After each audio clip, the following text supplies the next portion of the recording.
Welcome student. আজকে যে বিষয়টি আমি তোমাদের সঙ্গে শেয়ার করতে চলেছি সেটি তোমরা যারা ক্লাস 10-এর স্টুডেন্ট তোমাদের জন্য খুব গুরুত্বপূর্ণ ভিডিওটি, অর্থাৎ তোমরা যারা মাধ্যমিক পরীক্ষার্থী, খুব ভালো করে ভিডিওটি লক্ষ্য করো। যদি এই ভিডিও সংক্রান্ত কোনো প্রশ্ন থাকে তোমরা কমেন্ট বক্সে এসে প্রশ্ন করবে, আমি তোমাদের প্রত্যেকের উত্তর দিয়ে দেবো। বিষয়টি কি? উদ্ভিদের উদ্দীপনায় সাড়া প্রদান, যাকে আমরা ইংরেজিতে কি বলি, mechanism of response in plant. Mechanisms of response in plant. তাহলে একটা জিনিস দেখলাম, সাড়া প্রদান করে।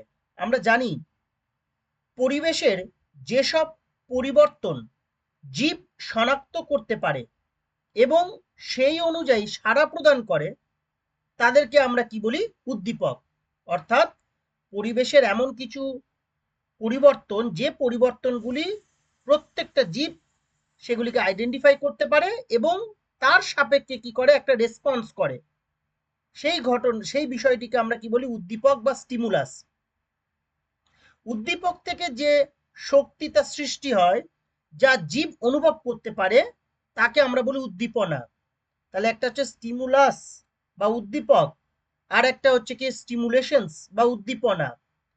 তাহলে উদ্দীপক থেকে যে শক্তিটা তৈরি হচ্ছে, যেটা যে কোনো জীব কি করতে পারে, অনুভব করতে পারে, তাকে বলে উদ্দীপনা। এই উদ্দীপনা দু রকমের হতে পারে, বহিস্থ উদ্দীপক এবং আভ্যন্তরীণ উদ্দীপক। বহিস্থ উদ্দীপক মানে যে জীবদের বাইরে পরিবেশে রয়েছে, যেমন আলো, তাপ, শব্দ ইত্যাদি ইত্যাদি। আর আভ্যন্তরীণ যেটা, সেটা হচ্ছে কি বিভিন্ন রকমের আয়ন, সোডিয়াম, পটাশিয়াম, ক্যালসিয়াম এবং হরমোন। এইগুলি কি করছে না, বিভিন্ন রকমের রেসপন্স করতে কি করছে, সাহায্য করছে। আর একটা শব্দ আমরা পেলাম কি না, সাড়া প্রদান করা। বিষয়টা কি, যাকে আমরা সংবেদনশীলতা বলি বা রেসপন্স করা বলছি, সেন্সিটিভিটি বলছি।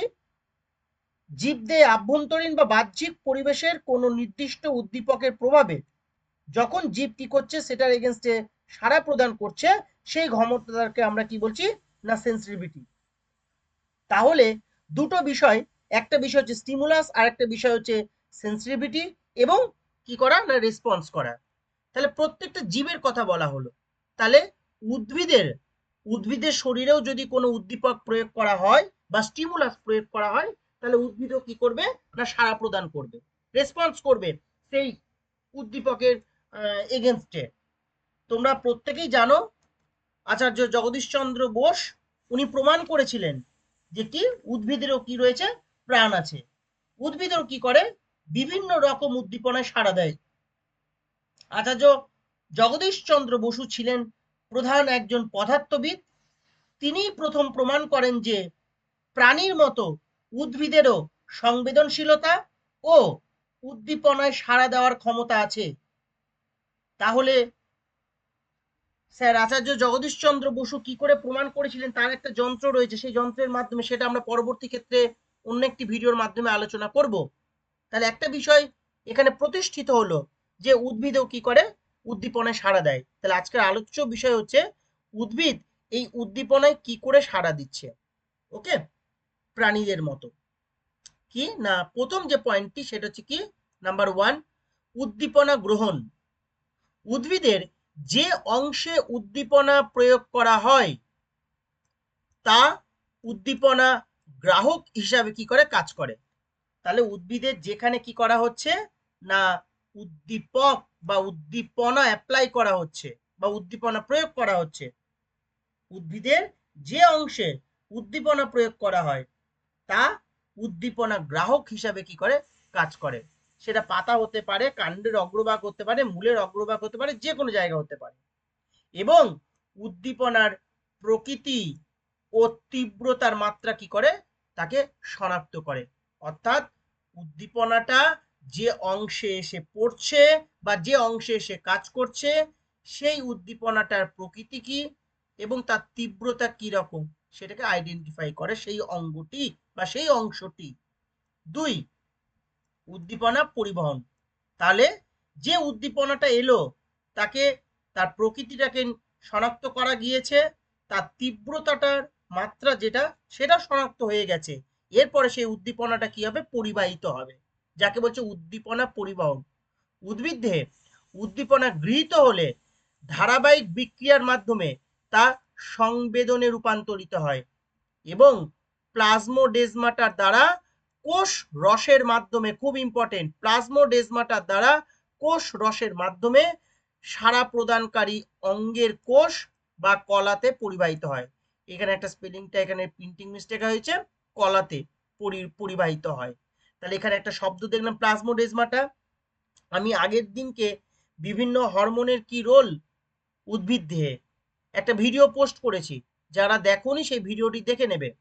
ভিডিওটি হচ্ছে কি না, উদ্ভিদ দেহে হরমোনের ভূমিকা কি, বিভিন্ন যে হরমোন আছে উদ্ভিদ দেহে কাজের বিভিন্ন কাজকে নিয়ন্ত্রণ করতে হরমোনের কি ভূমিকা, মানে need for regulation of different activities of the plant body and the role of hormones, এই নিয়ে একটা ভিডিও পোস্ট করা হয়েছে এর আগেই।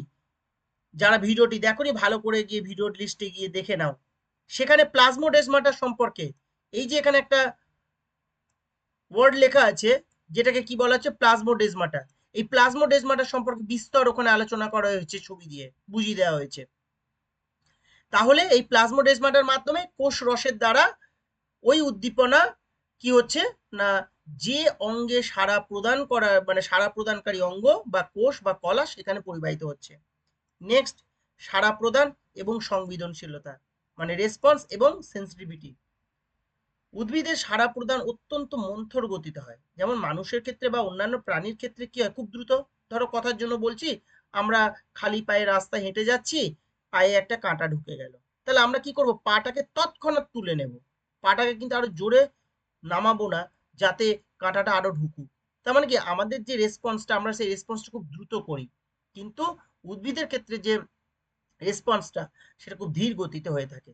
এবং প্রধানত উদ্দীপনার প্রভাবে নির্দিষ্ট হরমোন ক্ষরণ, তাহলে এই উদ্দীপনা যে এলো সেই উদ্দীপনার সাপেক্ষে সে সাড়া প্রদান করবে, এবং বা সংবেদনশীলতা যে বিষয়টি রয়েছে সেটা কি করে হচ্ছে, উদ্ভিদ দিয়ে যখন উদ্দীপনাটা আসছে উদ্ভিদ দিয়ে, তখন নির্দিষ্ট হরমোন ও বৃদ্ধিজ ঘটিত বা বৃদ্ধিজ চলন বা রসস্ফীতিজনিত তারতম্যের কারণে এই সাড়া প্রদানটা হয়ে থাকে। তাহলে আমরা কি দেখলাম, যে উদ্দীপনাটা এলো সেই উদ্দীপনার সাপেক্ষে নির্দিষ্ট হরমোন ও বৃদ্ধি ঘটিত বা বৃদ্ধিজ চলন বা রসস্ফীতিজনিত তারতম্যের কারণে, চাপের তারতম্যের কারণে এই সাড়া প্রদানটা হয়ে থাকে বা সংবেদনশীলতা ধর্মটা প্রদর্শন হয়। তাহলে আমরা এই ভিডিও যেটা নেক্সট স্লাইড, সেই স্লাইডটাকে এবার লক্ষ্য করি। এখানে বেশ কয়েকটা উদাহরণ দেওয়া আছে যে উদ্ভিদ কি করে সাড়া প্রদান করছে, খুব ইম্পর্টেন্ট। এই এই যে এই পয়েন্টগুলি আছে না, বিশেষ করে পয়েন্ট নাম্বার 2 এবং পয়েন্ট নাম্বার 1, এটা নিয়ে আমি আলাদা করে ভিডিও পোস্ট করব। কি, লজ্জাবতী, যার বিজ্ঞানসম্মত নাম হচ্ছে কি মাইমোসা পুডিকা, এই নামটা কিন্তু খুব ভালো করে মনে রাখতে হবে। লজ্জাবতীর সাইন্টিফিক নেম কি, লজ্জাবতীর সাইন্টিফিক নেম হচ্ছে কিন্তু মাইমোসা পুডিকা। গাছের পাতাকে স্পর্শ করলে পাতাগুলি তৎক্ষণাৎ মুদে যায় বা গুটিয়ে নুয়ে পড়ে। যেমন দেখতেই পাচ্ছ এখানে একটা ছবি তোমাদের জন্য দেওয়া হয়েছে, কি এই দিকের পাতাগুলি দেখো একদম একদম নর্মাল আছে, কিন্তু এইখানে দেখো হাত দিয়ে কি করা আছে, এই পাতাগুলিকে কি করা হয়েছে, স্পর্শ করা হয়েছে। যখনই তাকে স্পর্শ করা হচ্ছে কি হচ্ছে না, পাতাগুলি কি হচ্ছে, নুয়ে পড়ছে বা গুটিয়ে নুয়ে পড়ছে, গুটিয়ে যাচ্ছে। আমরা এটা প্রত্যেকেই জানি, আমরা প্রত্যেকেই হয়তো লজ্জাবতী গাছের পাতাকে স্পর্শও করেছি। তাহলে এই ঘটনাটাকে আমরা কি বলছি, এই ঘটনাটাকে আমরা বলছি না response against stimulus in plant, মানে উদ্ভিদের যে সাড়া প্রদান করছে উদ্দীপকের প্রভাবে, তার একটা প্রকৃত উদাহরণ। তাহলে একটা প্রশ্ন কিন্তু হামেশাই মাধ্যমিক পরীক্ষায় আসে, আর এছাড়া নিট পরীক্ষার জন্য ভবিষ্যতে তোমরা যারা নিট পরীক্ষা দিতে চাও তাদের জন্য খুব গুরুত্বপূর্ণ, যে লজ্জাবতী গাছের পাতাকে স্পর্শ করলে আমরা দেখি যে পাতাটি গুটিয়ে যাচ্ছে, কেন গুটিয়ে যাচ্ছে, এটা নিয়ে আমি একটা পরবর্তী ক্ষেত্রে একটা বিস্তর ভিডিও পোস্ট করব, সেখানে আমি তার ব্যাখ্যা দেব। আজকে শুধু উদ্ভিদ যে রেসপন্স করে কোনো একটা স্টিমুলাসের এগেনস্টে, সেটা আমরা দেখছি উদাহরণ হিসাবে লজ্জাবতী গাছের পাতাকে, যাকে আমরা, যার সাইন্টিফিক নেম কি, মাইমোসা পুডিকা। নেক্সট দেখো 2 নম্বরে যেটা লেখা রয়েছে সেটা হচ্ছে কি না, 2 নম্বরে দেখো লেখাই রয়েছে বন চারাল, যার বিজ্ঞান শব্দ নাম হচ্ছে ডেসমোডিয়াম গাইরেন্স। ডেসমোডিয়াম গাইরেন্সের পাতাগুলি কি রকমের হয়, ত্রিফলক এবং যৌগিক পত্র। তাহলে এই যে ছবিটা আছে, এই ছবিটা হচ্ছে কি, এই যে ছবিটা এটা হচ্ছে বন চারালের ছবি বা ডেসমোডিয়ামের ছবি। ত্রিফলক কেন, এই যে তিনটে ফলক রয়েছে, এই একটা দুটো এবং এই একটা তিনটে পাতা রয়েছে, তাই ত্রিফলক যৌগিক পত্র বলা হচ্ছে। এবং ত্রিফলকের পার্শ্বীয় ফলক দুটি স্বতঃস্ফূর্তভাবে পর্যায়ক্রমে ওপর নিচে আবর্তন করে। এই অদ্ভুত ধরনের চলনের জন্য বন চারালকে কি বলা হয়, এই অদ্ভুত ধরনের চলনের জন্য বন চারালকে বলা হয় বা ডেসমোডিয়াম গাইরেন্সকে বলা হয় কি, ভারতীয় টেলিগ্রাফ উদ্ভিদ। ভারতীয় টেলিগ্রাফ উদ্ভিদ, ইন্ডিয়ান টেলিগ্রাফ প্ল্যান্ট, খুব ইম্পর্টেন্ট, এর বিজ্ঞানসম্মত নাম কি, ইন্ডিয়ান টেলিগ্রাফ প্ল্যান্ট, যার বিজ্ঞানসম্মত নাম হচ্ছে ডেসমোডিয়াম গাইরেন্স, যাকে আমরা কি বলছি, বন চারাল। এখানে কি হচ্ছে, এটা একটা যৌগিক পত্র, তাই তো, এর এই পাতাটা কিন্তু ফিক্সড, এ কিন্তু নড়ে না। আর এই যে এইগুলোকে, এই যে একটা পাতা, এই একটা পাতা, এটাকে বলা হচ্ছে কি ল্যাটারাল লিভস বা পার্শ্বীয় পত্র ফলক। এই পার্শ্বীয় ফলকগুলি কি হয়, একটা সময় কি দেখতে পাচ্ছি, এইদিকে অ্যারো সাইন দিয়ে দেখা হচ্ছে, এখানে ছিল আবার একবার নিচে নেমে এসেছে, আবার এই দেখো এখানে রয়েছে আবার নিচে নেমে এসেছে। তার মানে এই পাতাটা কি হচ্ছে, একবার উপরে উঠছে একবার নিচের দিকে উঠছে। এখানে এই যে লিফ বেস আছে, এই লিফ বেসের রসস্ফীতিজনিত চাপের তারতম্যের কারণের জন্য হয়। এটাও কিন্তু মাধ্যমিকে প্রায় বছর প্রশ্ন আসে যে বন চারালের পার্শ্বীয় ফলকে চলন কি করে হয়। তাই এটা নিয়ে, এই লজ্জাপতি নিয়ে একটা আলাদা করে ভিডিও আমি পরবর্তী ক্ষেত্রে পোস্ট করব। ঠিক সেরকম ভাবেই এই যে বন চারাল, এই বন চারাল নিয়েও কিন্তু আমি পরবর্তী ক্ষেত্রে একটা ভিডিও পোস্ট করব বিস্তর, যে এদের কি করে চলনটা হচ্ছে বা রেসপন্সটা হচ্ছে। কেমন, আপাতত আজকে যেটুকু আলোচনার বিষয় তার সাপেক্ষে এটুকুই, যে লজ্জাবতী গাছে এখানে স্পর্শ করলে পাতাগুলি নুয়ে পড়ছে বা গুটিয়ে যাচ্ছে, আর বন চারালের পার্শ্বীয় ফলকই আবর্তন করছে পর্যায়ক্রমিক, একবার উপরে যাচ্ছে একবার নিচে যাচ্ছে, একবার উপরে যাচ্ছে একবার নিচে যাচ্ছে, এই ফলকটার কিন্তু কোনো পরিবর্তন কিছু হচ্ছে না। 3 নম্বরে কি বলা হয়েছে, আমরুল, বাবলা প্রভৃতি উদ্ভিদের পাতা তীব্র আলো ও উষ্ণতার প্রভাবে খুলে যায়। তীব্র আলো এবং উষ্ণতার প্রভাবে, এগুলো কি হচ্ছে, এক্সটার্নাল স্টিমুলাস।